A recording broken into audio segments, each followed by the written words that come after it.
You have to have discipline. All right. So I got to tell you guys this. I got this video sent to me. My boss, Joe Kraus, sent me this. So I was watching it, and there's John Morgan sitting in his front. I won't tell you where he lives. I've been to the house numerous times. So this guy goes up and starts interviewing John about how you become a billionaire. John gave him a couple books to read. This thing's got over like 20 million views on it already. And John's trying to give people, John has been trying to give the secret sauce to success to anybody who will listen. Here's a guy, like I said, James Dolan? This guy was born rounding third base, rounding it. John dug for it, okay? Put the bandana on. Ultimo was out there with the iced teas, and these guys were out there digging for it. Without further ado, my dear friend John Morgan joins us now. He is the ultimate sports dude. How you doing, John? I'm very good. How are you? Dude, that video's killing it right now. I mean, I love the kid, too. I think the kid, like you said, is going places. My greatest compliment was I get a text this morning at 3:21 in the morning. It said, "Good job, brother. We need to hang soon. Cedric the Entertainer." Oh, so you know when you made Cedric laugh, you've done something. Absolutely. John, let me get into tell me this. Why, in your opinion, do you think the NBA has not been something? Mark Cuban and I have been going back and forth on X, and he's been going back and forth with Clay Travis a couple times. We've been talking about it. But why do you think they are struggling with people wanting to find it? I mean, nobody watched Game 5 the other night. Is it just a lack of personalities? You're the ultimate Ringling Brothers right now in how to promote and how to really get a message out. Why isn't the NBA getting their message out? Well, here's what it is. Neither team has what I would call that defined superstar. Neither team has Kobe or Michael Jordan or Patrick Ewing or D. Wade. I mean, the closest we get to it is SGA. And I love him because he went to Kentucky with Cal, who, Calipari's my guy, all-time guy. But I think that's what it is. We like stars. We like stars. The Mavericks traded away their big star. We like stars. They're very good players. Very good players. They're great players. It's like, do you want to watch Princeton play? Princeton's got the most incredible offense in college, and it's the most incredible offense to watch. It's a thing of magic. But there's no star. It's the team. And what we like is a star or two or three. If you went to most basketball fans and said, name the starting lineups from both teams, no, very, very difficult. If you start asking me the starting, Cincinnati Reds in 1966, I can give you the whole show. Pete Rose, Tommy Helms, Tony Perez, Darren Johnson, Jill Maloney, Frank Robinson. So that's the missing thing. And then you cap that with their two small city teams. OKC is like North Dakota. Where is OKC? It ain't okay. But I'm sure it's a great town, a little oil town. And then Indianapolis is just, out there in the woods. I've been there for the Final Four. I drove around Indianapolis. I'm like, there's a lot of nothing here. Yeah, but John, that doesn't work, though, in the NFL. You could have Carolina and Green Bay in the NFL NFC Conference Championships, and you're going to get 50 million people watching that thing. I mean, the NBA, again, is it more about, I had Marcus Hayes from the Inquirer on in the last hour, And I asked him, he says he thinks the NBA is toxic because of this. LeBron James and a lot of the guys with load management. When you try to sell that, John, to a man who gets up every day and goes to work 9 to 5, and you got guys taking nights off, I wondered if that's also part of it, where they're just not translating with America and the American sports fans because they look at the NBA now. I mean, if you don't care about the regular season, why should I? Right. And by the way, let's not forget, 20 points is nothing. I mean, yeah, right. You can be down 20. The only time during the regular season that I watch the NBA is the last 3 minutes. That's all you need. That's all you need. You don't need quarter one, quarter two. You know, you go to sleep the other night and you're thinking, okay, OKC is, and you wake up and Indianapolis has won. I couldn't believe it. 20 points doesn't mean anything. And then let's don't forget, baseball used to be Americans' pastime. It's not. It's football. Football is America's sport, whether we like it or not, whether you probably like it because you're a football guy, but it's not. I mean, baseball is slow. And the other thing about the NBA, I'll tell you, is this. You watch them, I mean, they're traveling, they're palming the ball, they're it's like, when are you going to, LeBron starts walking from half court and, and it's like, hey, where is this? Where is the travel? And then the big stars like LeBron, he gets all the calls. He gets all the calls because he's LeBron. And it's so subjective. And I think it's the fact that the game doesn't really start until the last 3 minutes. Right. If you don't have a bona fide star, even though SGA probably is. Yep, he is. But, I give the guy in the Timberwolves more of a star power than SGA. I give A&T. He's a guy who can be a Michael Jordan if he's not already there now. And he's got – the other thing you got to have that you have is you got to have swag. The Knicks, Earl the Pearl, Clyde. Dr. J. Dr. J. Where's the swag? People like Michael Jordan's got nothing but swag. And so you don't have any of that. You just kind of got this nondescript group of players. We don't really know who they are. Right. We don't really know who they are. We're impressed by them.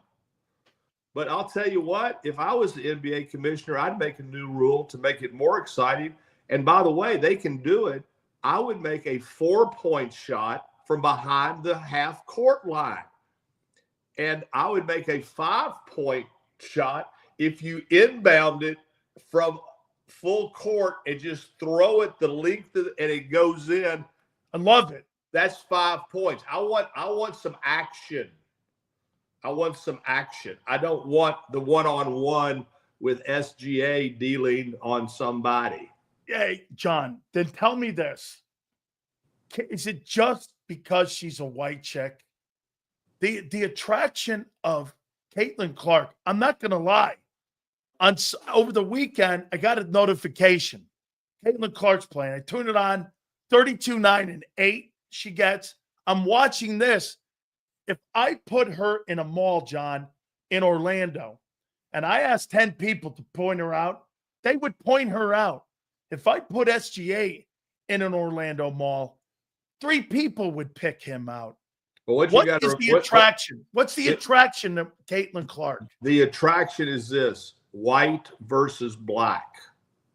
Because the WNBA has basically been owned by the great black athletes. Sure. And all of a sudden, Larry Bird comes onto the scene. That's right. I mean, she is Larry Bird. And she is Larry Bird. And some of these players like Angela Reese, she's like the villain. If this was WWE, Right. Vince McMahon would script this. Angela Reese is the villain. And Caitlin Clark is Hulk Hogan, the hero. It would all be staged. and the tune-ins are coming from a lot of white people who are saying, holy cow, we have a player that's better than Angela Reese. It's their Larry. This is Larry Bird as a woman.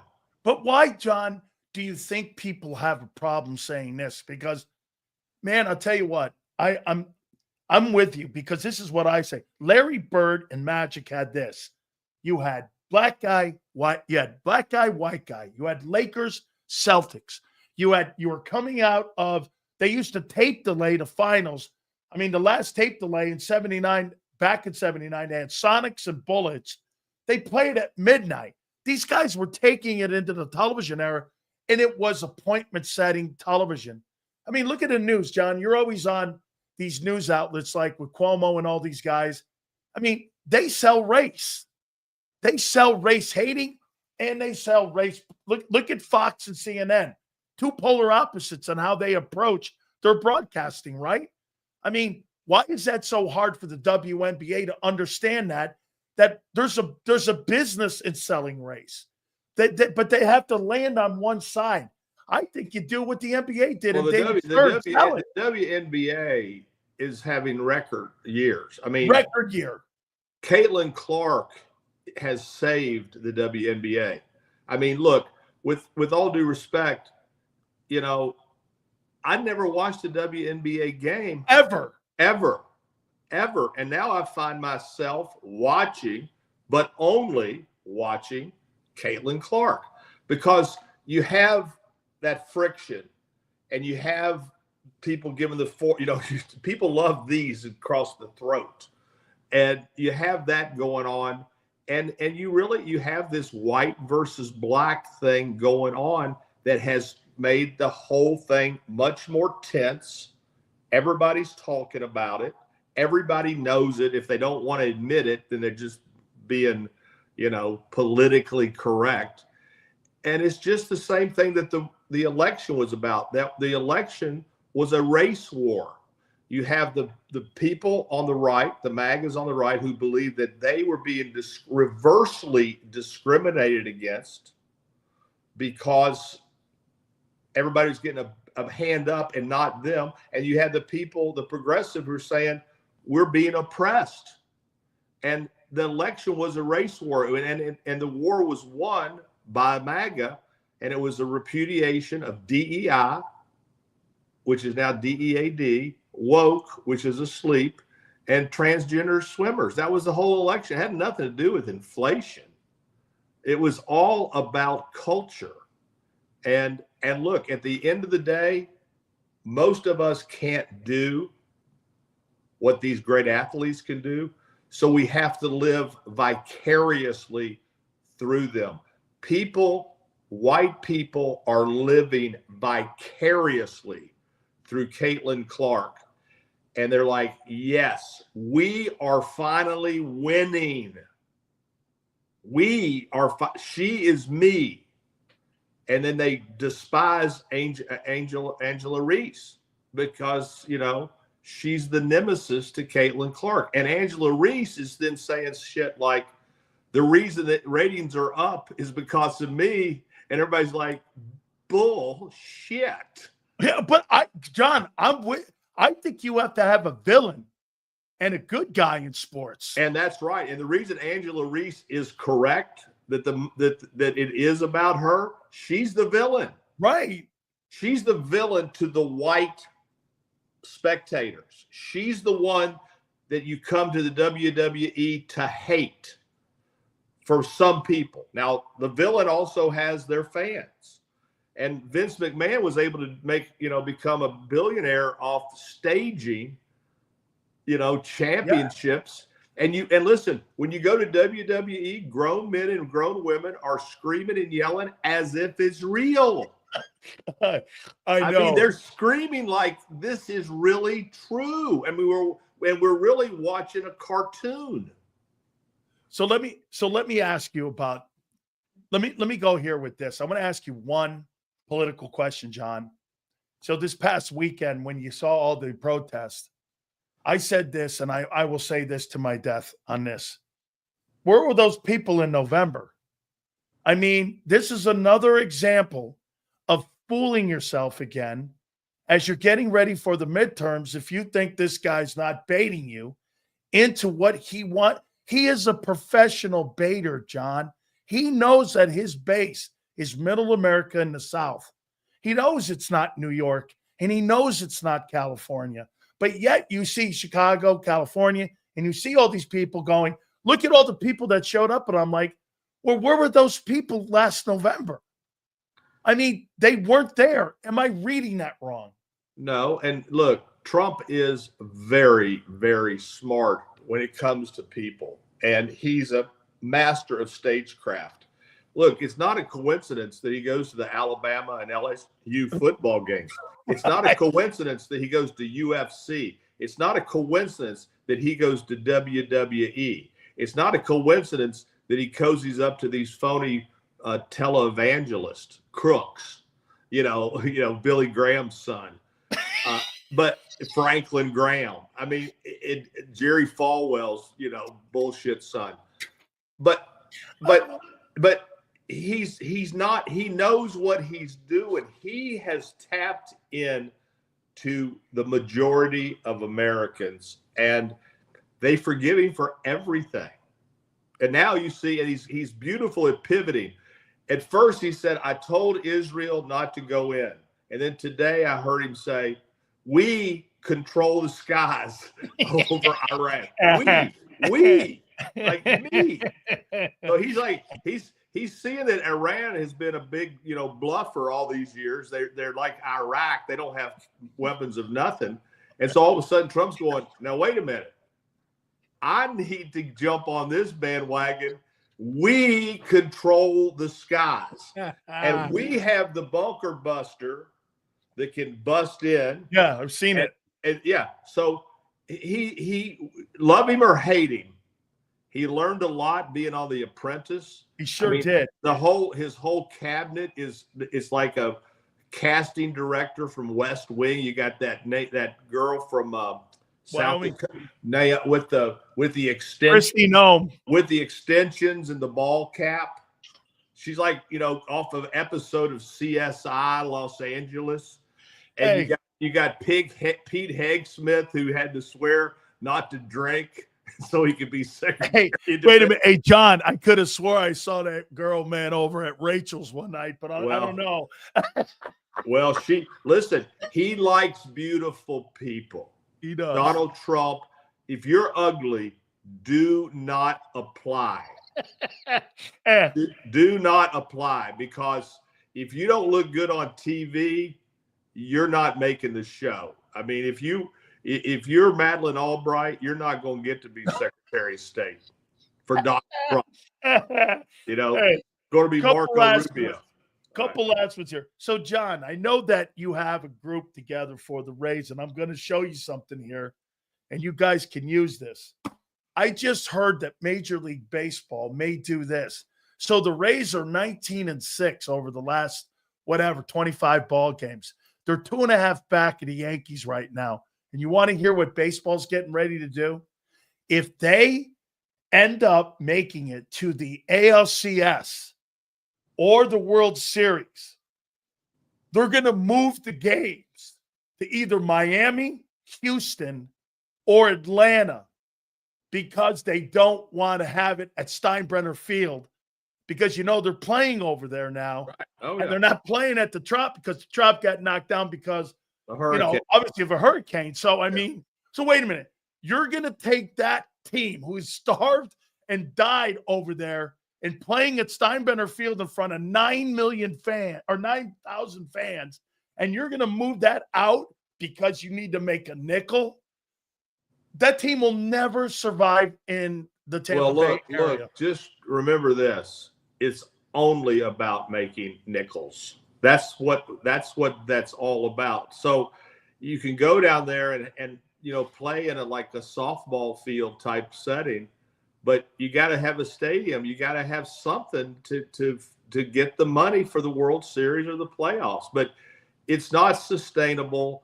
They can't stay there. I don't think they stay in Tampa. Our group, we got to be careful because there's so many people that you don't want to offend. There's so many, there's Major League Baseball. You got to play nice.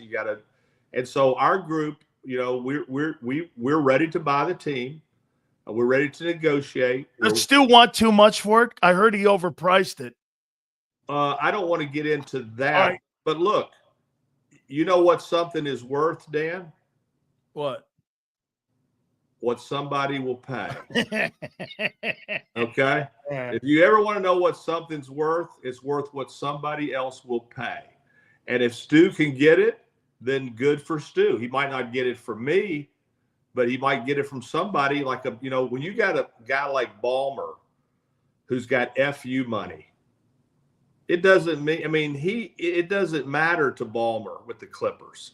He cannot, the interest that he makes a year is jaw dropping. He has as much as Bill Gates. But so, when he bought the Clippers from Donald Sterling made a racial slur, and it turned out to be the best business decision of his life. He gets run out of the NBA and he's like, $2 billion. Thank you. He sold the sorriest team without even an arena. The history of Olowokandi, and he still got $2 billion. Right. When he sold that's right, to Ballmer, he did. John, right. I want to ask you one last one here. Okay. Athletes in politics and being endorsed by respected companies and making political statements. Are you a fan of it? And I'm going to give you an example of this. So when LeBron James goes out and makes a political statement, then you know full well that Nike makes all these shoes with slave labor in China. 97% of the operation for all Nike's gear is made in China and overseas. And then he turns around and he bitches about the tariffs that are going on in America. Are you a fan, or do you believe that athletes should be more like Tiger and Michael? Those two guys believe that Republicans buy shoes too, that you're selling a product. Do you believe that you should have a political stance? It's not like the 60s, John. Well, look, these people, Michael Jordan, Charles Barkley, Tiger Woods, they become Republican real quick when their taxes are at stake. All of a sudden it's like, well, but look, I think the guy who does it the best, that handles politics the best without being over the top, is Steve Kerr. Huh. He'll speak his mind, but he's not, but you know where he stands. Yeah. But it's in a very respectful way. Popovich was the same way. Pop was the same way. Kerr's background, John, his parents were so I think they were ambassadors. I think his father was killed or something like that. His father was killed. He had a growing up around that. But when Steve Kerr speaks, I listen. When some of these people speak, I'm like, no, I'm not interested in but I do appreciate everybody's right to free speech. You get to say it, let the chips fall where they may. But I think Jordan and Tiger have decided, look, I don't need to get involved in politics because they may not buy my shoes, right. They may not buy my shirts, and they may not buy my clubs. And my name is Wes. Keep me out of this mess. and it's a business decision. And then a lot of people are criticizing them for not standing up for X, Y, and Z. And they're like, you know what? Tiger Woods and Michael Jordan, their slogan is this: I'm for me. I'm for me. First, second, and third. And look, I don't fault them necessarily. I don't fault them necessarily because I don't know what their politics are. I don't know what they're really thinking. But what they're thinking is money. John, how do you stay in the middle of that?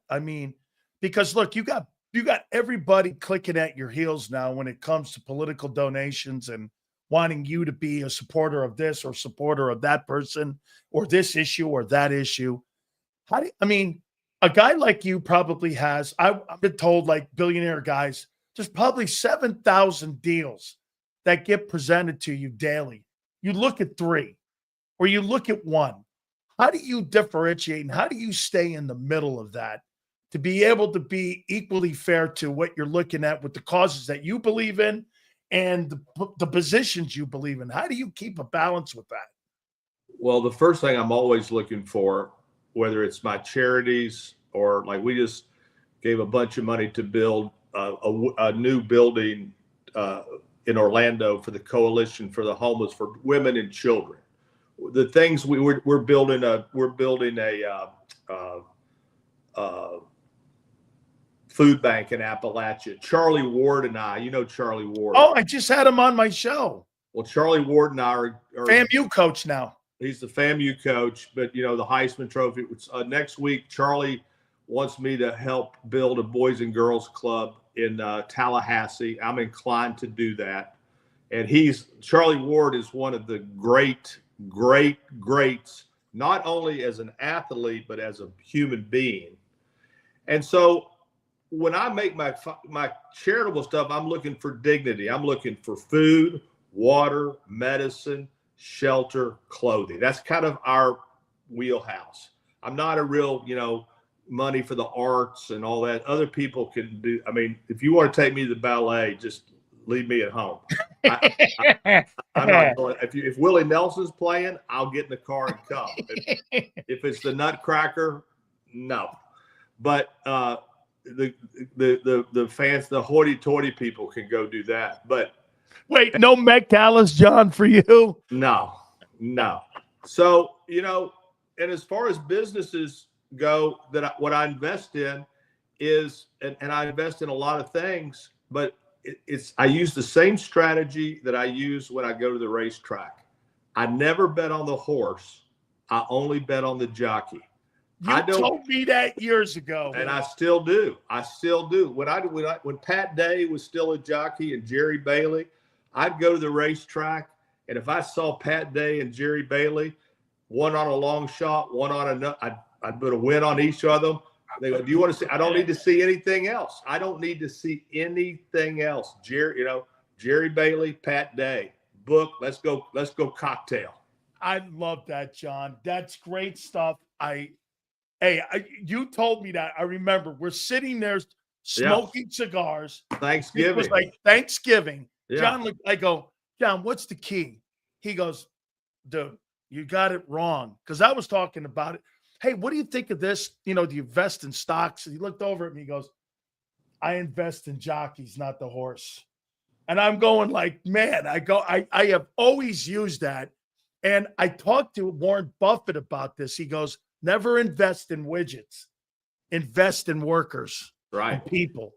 And so, I used to get him on, John, because he runs that Final Four tournament thing. And so we were talking about his bracket and how his employees. And when he buys a company, he leaves them alone. Yeah. He doesn't buy it. Most people buy it and come in and muck it up. What Warren Buffett does is he's not buying the company. He's buying the people that run the company. Right. And then he buys them and lets them run. He lets the big dogs run. And he says to the big dogs, if you can't run with the big dogs, don't get off the porch. With that, we end it. John Morgan, once again, man, it is always a lesson. And folks, believe me, you got to check that video out. He's absolutely right. And you can see him all over, too. Obviously, he's like John will always tell you, I don't need to be anywhere because I'm everywhere. John, thank you so much, my friend. All right. Love it. John Morgan, man. Can never get enough of him. I just absolutely love my friend. And you know what's cool? The way he does business too. You heard the way he was talking. I saw some of you in here posting that stuff. John Morgan, racist. Is that right, Prince?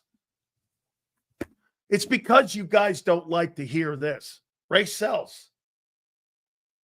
It's a white guy and a black guy. So what? You can't talk like that? Some of you guys are snowflakes. Okay?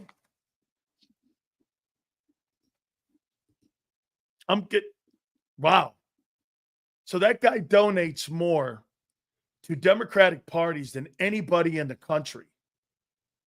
John Morgan gave Kamala Harris $14 million to beat Trump.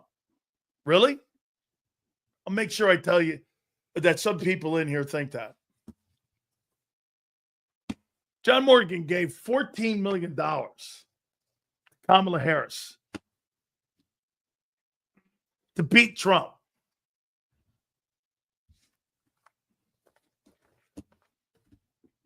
I don't care what you are. I vouch for that guy any day, any time. Known that guy 25 years. It's the furthest thing. He and Barack Obama are best friends. Anytime Barack Obama needs something, John Morgan's there for him. They're like exceptionally close friends. Keep it moving? No. I'm not letting anybody talk like that about my friend. When you don't know him. And then again, no, Prince. What the hell? You throw shots at big sales too, right? That's all good. Okay. Tripping. Tripping on what? A dumb comment? Wait, I love it when I see those. What am I tripping on again? A dumb comment. Yeah, okay. I must be tripping. I'm tripping on some guy who's sitting in his drawers somewhere in America, and I'm tripping on that guy. Yeah, okay. Hey, wake me up when that's true. How you doing? All right. Let me get back to my topics here. What a day. This has been great. Do me a favor. Please hit the like button, guys. All right. Oh, wait a minute. I got to reset that one. Oh, yeah. I think we're going to get. Hold on here. So, Xander Kraus.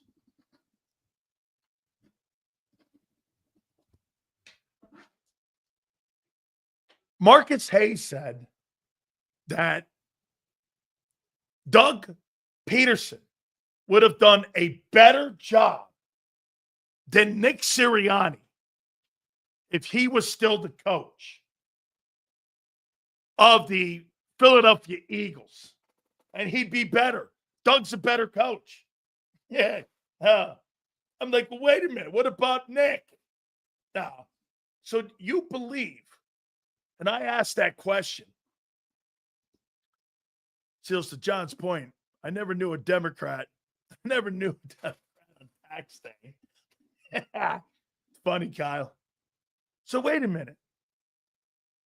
Marcus Hayes, here on this show today,